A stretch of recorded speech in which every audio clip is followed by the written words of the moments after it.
Carlos, buenas tardes. Está grabando ya. Bueno, la Academia de Formación de Cuadros tiene la intencionalidad permanente de recuperar el espíritu y el pensamiento nacional, del cual el general Perón hizo con su doctrina una síntesis viva, tanto espiritual como doctrinaria, con los principios a seguir de nuestra nación. Él nos dejó un legado que decía que había leído la doctrina en el pueblo mismo.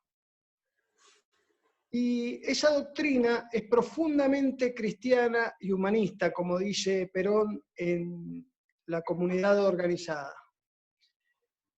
Pero nosotros vemos que en el transcurso de los años, fundamentalmente de estos últimos 40 años, se ha trastocado todo, se ha subvertido ese orden posible que la Argentina experimentó, vivenció existencialmente, y hubo como una rebelión contra ese orden, una subversión, una distorsión de todo lo que se pudo, y se lo ha intentado poner al pueblo argentino de rodillas para que sea solamente materia servil. Nosotros pensamos que todo el orden humanista, el orden de la familia, el orden del trabajo, el orden de la propiedad privada, tanto por su exacerbación como su negación, el orden de las organizaciones libres del pueblo, de las organizaciones corporativas, todos estos órdenes han sido vulnerados, han sido atacados, han sido vilipendiados todo el tiempo, en una lucha fragante contra el pueblo argentino. Inclusive en una guerra, una larga guerra, tanto ideológica como de armas, que viene sufriendo el pueblo desde hace todos estos años. No ha habido paz, es decir, no ha habido tranquilidad en el orden. Y el pueblo nuestro es sufriente, es un pueblo que está peregrinando y en silencio en los santuarios de la patria. Y el orden cristiano no se lo han podido robar porque está en lo más profundo del alma de cada argentino. Pero ese orden cristiano con el que se hizo América, con el que se fundó América, que era el servicio al prójimo para servir a nuestro Señor Jesucristo, era el principio y fundamento que enseñaban los jesuitas, el servir a Dios en el prójimo. Ese acto de justicia humana y de justicia divina, también lo han tratado de sacar del medio de la vida y de la existencia de los argentinos y colocar en su lugar el dios dinero, el placer. Es decir, la guerra fundamentalmente espiritual, material, psicológica, financiera, económica y de nuestro territorio está en pleno auge. Yo creo que la Argentina está en guerra y hay muchos que todavía no lo saben o no se han dado cuenta. Hemos sido despojados de nuestro territorio mediante la batalla de Malvinas, ya formalmente, digamos, por el orden internacional. Hemos sido despojados a sabiendas, organizadamente se hizo ese despojo. No fue una casualidad o una noche de borrachera de un general argentino. Fue la organización que hicieron y el plan que hicieron los poderosos del mundo. Y no solamente tienen nuestro territorio, nuestros mares, sino que también piensan que el ser humano tiene que estar arrodillado y servil. Y nosotros pensamos que el argentino, por ser cristiano y humanista, tiene que tomar la espada de dos filos de la verdad y combatir. Tiene que ser un agonista, no puede ser un espectador nada más de esto, sobre todo los cuadros dirigentes, nos tenemos que transformar todos en agonistas, en imponer la transformación de esta realidad para algo mucho mejor, y mediante eso salvar nuestras almas, porque esta lucha es la lucha por el prójimo, es la lucha por el hermano, es lo que nos pide Francisco, el mirar hacia el hermano, el salvar la tierra, la casa común. Bueno, con esto yo hago mi introducción. Gracias. Muchas gracias, Jorge. Bueno, buenas tardes. Me imaginaba una introducción a lo que es la academia desde mi parte de diferente abordaje. La academia, desde donde yo lo veo, tiene diferentes espacios de contención. La más evidente, la que se puede ver desde lejos, es la formativa, que nos convoca inicialmente a acercarnos. La contención entre los compañeros es la otra parte, y la hermandad que se va construyendo y ligando entre todos los alumnos. Y en esa instancia formativa y en esa conjugación de esferas que tiene la academia, vamos reconociendo, en mi parte, que no solo tenemos una carrera de conducción o de acompañar procesos, sino de reconocernos entre nosotros. Recién lo escuchaba a Jorge que hablaba de ese legado del pensamiento nacional, de lo que pudo decodificar en general en el hombre argentino, en el hombre y la mujer argentina, y pensaba también que la academia hizo ese proceso en mí, por lo menos, que me acerqué como la militancia puede acercarse a la formación, y con los conocimientos que uno podía llegar a ir incorporando, más que nada iba viendo en el otro, en el ser que a conducir o a vincularse, reconociéndose a uno mismo. Eso me parece esencial en la tarea de la academia, por lo menos en la parte donde siento yo que es importante quedarse, que es en saber que lo que uno quiera conducir, primero tiene que conocerlo y casi en el mismo momento amarlo, reconocerlo y amarlo. Y bueno, la propuesta que me explicaron a mí, que tenía que ver con un poco la introducción de la academia y la participación y quizás los basamentos que pudimos ir adquiriendo en los años que fuimos parte, también se llevaba y se trasladaba al tiempo de hoy, y qué análisis o cómo nos habíamos construido nosotros nuestro análisis de estos últimos días, estos tiempos de aislamiento. Y pensaba y tomaba nota de algunas cosas que había leído de Pepe, que es muy cercano. El padre Pepe, en su servicio, él lo realiza, y para los que están viendo el video también informo que yo soy del partido de San Martín, y él tenía en las últimas notas una preocupación por estos días en la convivencia de los sanmartinenses que viven en los barrios más populares y de las villas que hay acá, porque naturalmente se hace bastante incontenible este momento que estamos viviendo. Y decía yo que la academia nos dotó de algunos conocimientos, porque a esto que es el comportamiento o de leer en el pueblo qué es lo que pasa y cómo participa de cada acontecimiento, quizás pueda encontrar mucha sabiduría en los espacios, en los tejidos más populares, de que entre la hermandad van sosteniendo momentos tan adversos. Hubo nosotros, como varias partes de la provincia y creo que del país, hubo un año en que padecieron inundaciones muy grandes, y yo me recuerdo mucho cómo el mismo barrio donde está Pepe, que sufrió la inundación que después sufre La Plata el 3 de abril, lo vivió y lo padeció de una forma gravosa como todos, pero al otro día se reconstruyó. Y pienso que con la alegría que siempre afrontan sus padecimientos, con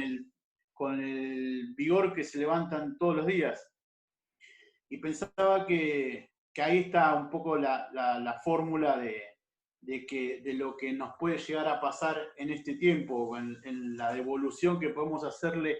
a este momento tan particular que vive la humanidad. Si bien podemos vivir y vamos a padecer todo lo que diagnostica Walter o lo que se puede ir viendo, advirtiendo en lo que es la vida de la economía social, de la economía del país, del trabajo, la pérdida, la destrucción del tejido de producción que se fue haciendo. Me parece que en vernos nosotros la posibilidad de autosustentarnos o de darnos la posibilidad de básicamente reconocer lo esencial que tenemos alrededor nuestro y lo importante que es quizás realizarnos con esto que nos rodea, vamos a encontrar una oportunidad de poder mejorar la vida que veníamos llevando. Lo venía tratando de pensar en estas horas que me sucedía esto que justamente nos pasa, que tenemos que hablarnos en videoconferencia en un hogar, que hay niños dando vueltas, que hay un perro, qué sé yo, y lo podemos encontrar y nos podemos, no de la forma que quisiéramos, porque seguramente lo nuestro es mano a mano, siempre fue del contacto, de vernos, de reconocernos, pero sí tiene una solución y en este espacio reducido, ¿no? que en el que uno se mueve, que es el hogar, en estas últimas horas, también va encontrando que tranquilamente puede llegar a ser feliz. Y creo que es lo más importante que puedo ver, que tomo de los barrios, a los cuales si alguno tiene alguna permanencia o contacto en algún territorio es de la misma manera, lo que se está sufriendo, pero creo que hay que encontrar en la fórmula que ellos tienen para volver a ponerse de pie, para pasar y recuperarnos de lo más rápido posible. Gracias, Ari. Bueno, le damos paso a Jorge. A Walter. Walter, ya puedes usar la palabra. Bien. Primero, saludar a los compañeros que formamos parte de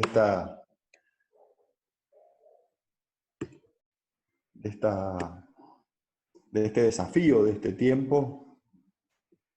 para compañeros y compañeras, para poder hacer realidad esta reunión de Altagracia, que se había pensado ya desde el año pasado y contra todas las inclemencias del clima político internacional, acá estamos todos presentes y la academia no solamente organizando, sino conduciendo de nuevo esta convocatoria a todos y a todas para seguir y darle continuidad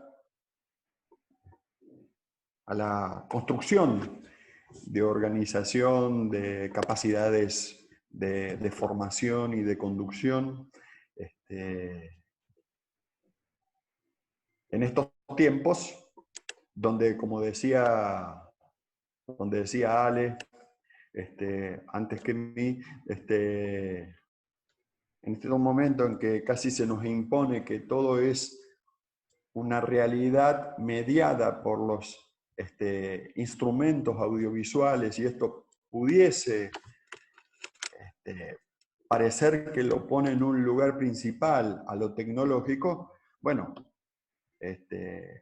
toda la historia de la academia y la historia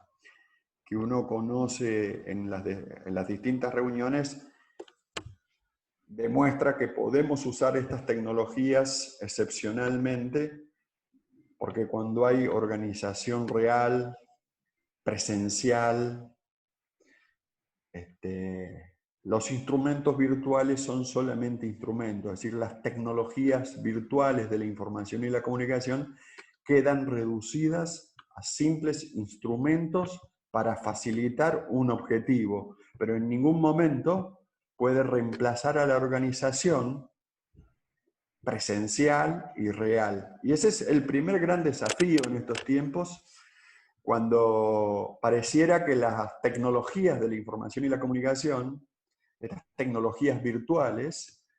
son o se podrían llegar a convertir en verdaderos espacios de organización y participación, cuando en realidad la única función que deberían cumplir para que los pueblos puedan ser actores del presente y del futuro es cumplir el lugar de instrumentos de una simple mediación en la relación presencial y en la construcción presencial y real, ¿no? Un primer punto que a mí me parecía que había que reforzar en función de lo que veníamos diciendo. Luego, me parece para esta fecha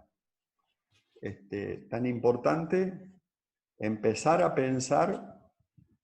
que entramos en un segundo momento de esta llamada pandemia de coronavirus, donde todos empiezan a hablar de la salida de la pandemia sanitaria, es decir, el regreso en los próximos 3, 4 meses a una realidad cada vez más presencial, y en la recuperación de los distintos lugares presenciales donde trabajamos, donde estudiamos, donde nos desarrollamos, donde charlamos, donde nos reunimos. Y me parece un punto también importante a marcar, porque todos los analistas a nivel internacional y nacional empiezan a hablar que hay un punto de inflexión en estos próximos 15 días de mayo, 15, 20 días de mayo, donde ya todos los países están, todas las naciones están pensando en términos del regreso a la normalidad, es decir, a una normalidad que se va a ir construyendo cada vez más, donde iremos recuperando esos espacios presenciales y participativos de la vida cotidiana. Digo esto porque cuando empiece a darse esta circunstancia a partir del 15-20 de mayo del 2020, nos encontraremos que la verdadera crisis y la verdadera pandemia, que es una crisis financiera sistémica, es decir, que dio paso una crisis financiera sistémica que ya era clara en septiembre, octubre del 2019, va a dar paso a partir de marzo del 2020 a la segunda gran depresión económica estructural mundial del capitalismo que comienza en marzo del 2020, fines de marzo del 2020, donde estallan todas las realidades de burbuja financiera, es decir, una segunda gran depresión que debemos ponerla en relación y asociarla a lo que fue la primera gran depresión mundial, que fue la crisis de 1929, con lo que dio paso a una confrontación muy fuerte entre los proyectos financieros de timba financiera que incluso se remontan al año 1300, hablando de las grandes oligarquías anglo-holandesas anteriores a nuestro tiempo, y los proyectos nacionales industrialistas. Es decir, a partir de marzo, abril del 2020, lo que se debate a nivel internacional es un proyecto financiero transnacional en crisis y la emergencia, el regreso de las naciones, de los proyectos nacionales industrialistas, de los proyectos nacionales con gobiernos nacionales y estados presentes y jugando nuevamente un rol decisivo en la recuperación de las capacidades industriales soberanas. Algo que Jorge manifestaba antes que yo, eso que fue quedando claro desde 1982, 1994, cuando las grandes transnacionales financieras tomaron el control del mundo que nosotros conocemos, del mundo en general, diría yo, y por lo tanto la presión sobre los proyectos nacionales, sobre los proyectos estatales industrialistas, el proyecto nacional industrial estratégico,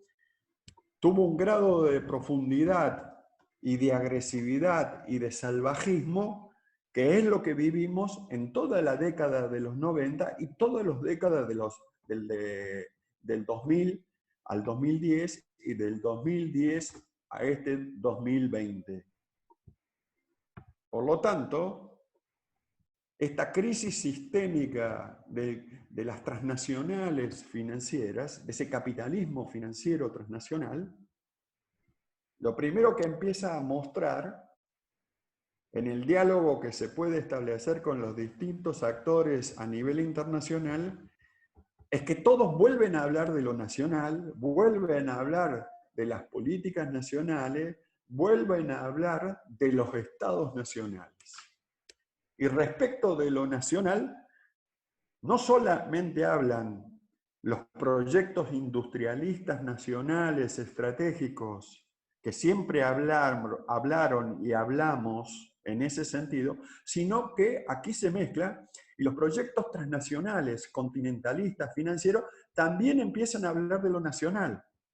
Y los proyectos transnacionales, financieros, globalistas, también empiezan a hablar de lo nacional. Por lo tanto, acá hay que ser muy cuidadosos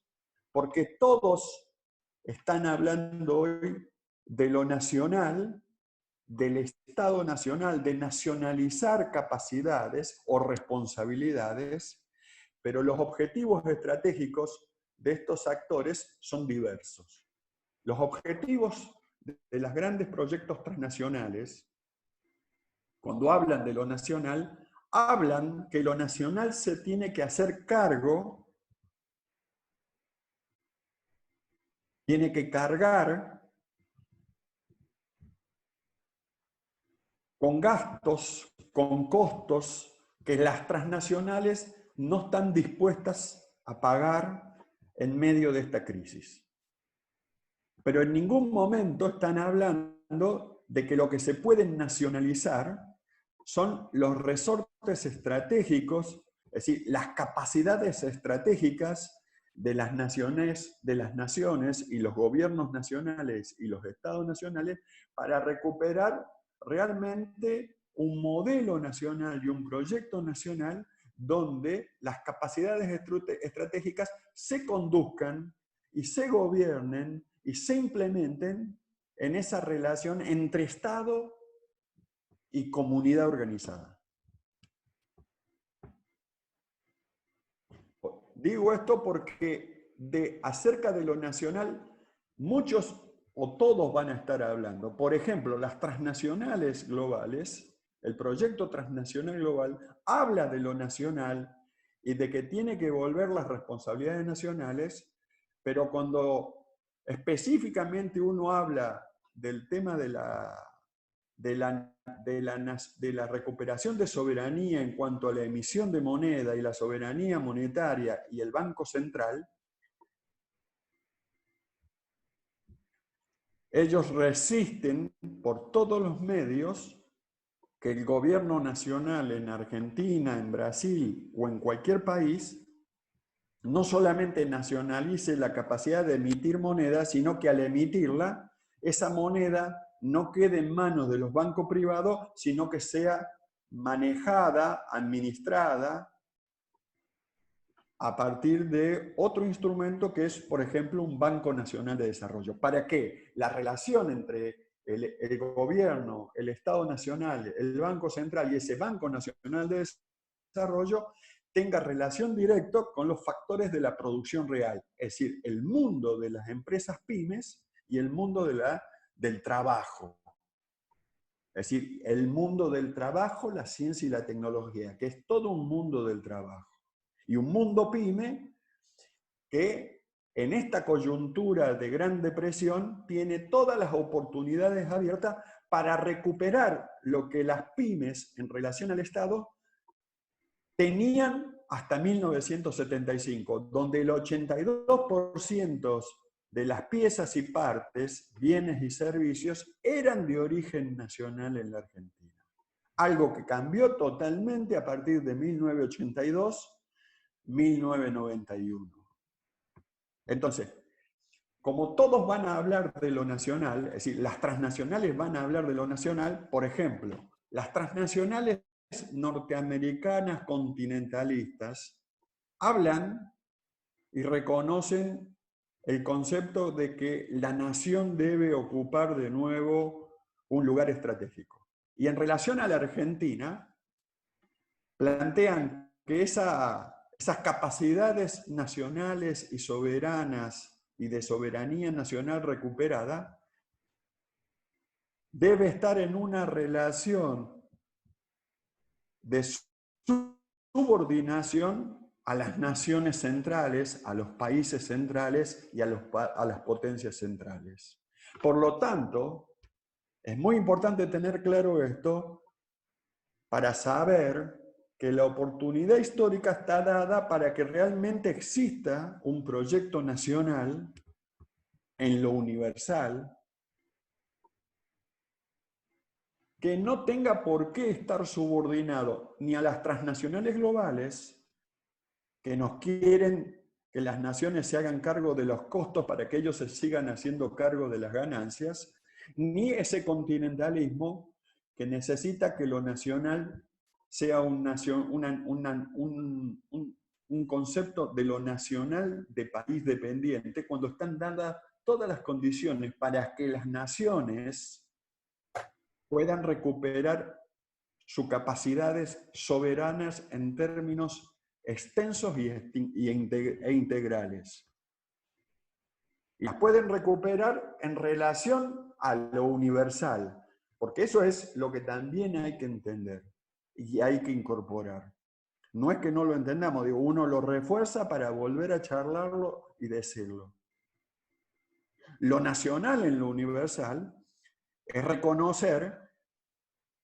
que la etapa de los nacionalismos ya ha sido superada, como bien lo marcó Perón.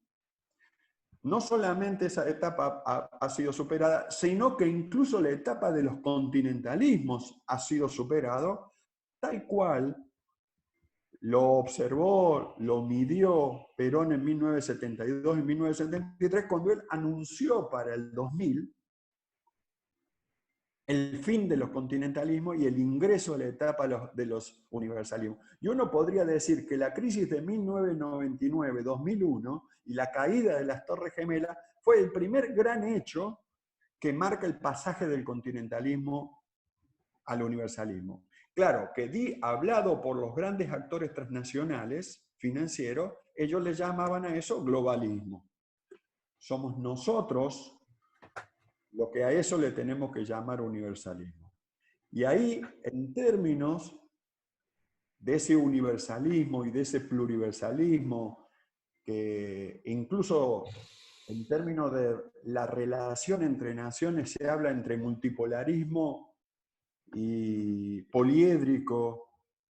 económico, político, estratégico, y multipolarismo poliédrico, político, estratégico, cultural, filosófico y religioso, es el nuevo actor que se hace presente en la historia para ser sujeto de la historia de los pueblos en términos nacionales, pero también de los pueblos en términos universales. En este sentido, este pluriversalismo, este universalismo multipolar, poliédrico, con sus vertientes económico, política, estratégica y su vertiente filosófico, cultural, religioso, de diálogo de civilizaciones, son los sujetos que expresan el momento más avanzado de la historia de la humanidad. Y lo expresan en términos de la expresión de un humanismo y de un cristianismo muy asociado con la economía real, con la producción real, las relaciones presenciales y directas entre las personas, donde los medios tecnológicos de la comunicación y la información son simples instrumentos al servicio de la humanidad y de los pueblos, y nunca cárceles y yugos para atomizar esos pueblos, condicionando que solo se puedan manifestar como individuos. Es decir, porque sería la negación misma del concepto de pueblo y de comunidad organizada, que es lo que le da consistencia a ese sujeto histórico que denominamos pueblo. Entonces, esta crisis, que todos llaman mediáticamente una pandemia de coronavirus, en realidad el discurso de pandemia de coronavirus o de pandemia sanitaria es solo un discurso que está para tapar la realidad que nos encontramos en una situación, digamos, estratégica de gran depresión. ¿Qué quiere decir? ¿Qué es la crisis y la Gran Depresión? Significa que las grandes transnacionales financieras no están en condiciones de seguir garantizando la vida de los seres humanos ni de la naturaleza en el planeta Tierra.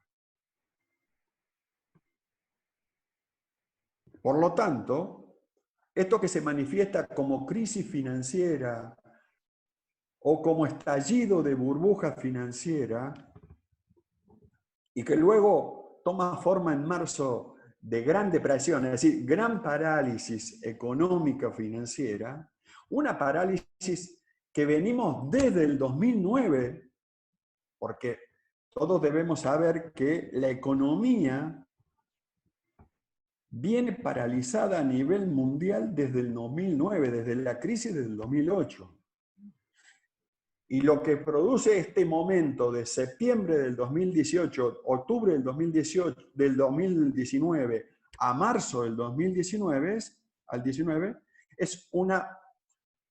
mayor profundización de esa parálisis de la economía, porque si hay algo que hay a partir de febrero-marzo, es que la burbuja de timba financiera, es decir, la emisión de dinero por la Reserva Federal Norteamericana, sin ningún respaldo ni destino a poner en marcha la economía real, es algo que es la realidad que se palpa en todos lados. Pero dicho esto, que es la crisis, quiere decir que esos actores están totalmente empantanados, confrontados, paralizados en esa confrontación. Ahí hay que tener en claro que lo importante es mirar las oportunidades históricas, estratégicas que se abren para los pueblos, para todos los pueblos y naciones del planeta Tierra. Y en ese sentido, se vuelve fundamental tanto la propuesta de ese multipolarismo poliédrico universalista, de este universalismo de este tiempo, de ese proyecto que manifiesta el Papa Francisco, manifiesta, describe en profundidad, analiza de manera estructural, pero además propone de manera estructural tanto en el Evangelio de la Esperanza como en la Laudato Si, es decir, como donde hace el planteo en relación a lo que es la ecología integral. Esto, en el plano de lo económico, político, estratégico, es lo que verbalizan, y uno escucha que verbalizan tanto el presidente de China, o el presidente de Rusia, o el presidente, o Modi en la India, o los grandes dirigentes en Sudáfrica, incluso Alemania con Merkel, e incluso esto es parte del debate profundo y estructural dentro de Estados Unidos, dentro de México, dentro de Brasil y dentro de la Argentina. Por lo tanto, a mí me parece central remarcar, y para finalizar, que debemos tener en cuenta el tema de la pandemia y de lo sanitario, tenemos que tener en cuenta el tema de la crisis económica, pero tenemos que tener en cuenta que la salida existe, la salida está abierta, y que su punto de partida y su punto de apoyo para salir de esta trampa de los proyectos transnacionales financieros es parte de lo nacional, parte de lo popular, parte de esa comunidad organizada como pueblo y como Estado y como gobierno. Es decir, la solución, digamos, no la vamos a encontrar partiendo de la economía, sino partiendo de la política, de lo estratégico y de lo estratégico espiritual, a partir de una visión que nos reúna en términos de nuestras esperanzas y nuestras expectativas. Porque esto tiene salida, y tiene salida a partir de la política, pero teniendo a los pueblos, a las naciones, organizadas como comunidad material y espiritual. Y en este, si le podría aportar alguna vueltita más a esto que vengo a decir, es que esto también, además de ser una comunidad organizada de pueblos, es una comunidad organizada de naciones en lo universal, en lo pluriversal, porque no hay que caer en el error del nacionalismo que se observa por fuera de las otras naciones, o en competencia y confrontación con las otras naciones. Esto es una comunidad de pueblos y de naciones en términos económicos y espirituales, y principalmente espirituales, políticos y luego económicos, en una comunidad de naciones unidas sin Consejo de Seguridad de post-Segunda Guerra. Es decir, una comunidad organizada de Naciones Unidas sin Consejo de Seguridad, es decir, donde funciona en Asamblea General. Estos son nuestros desafíos para los próximos 2 años. Gracias, compañeras y compañeros.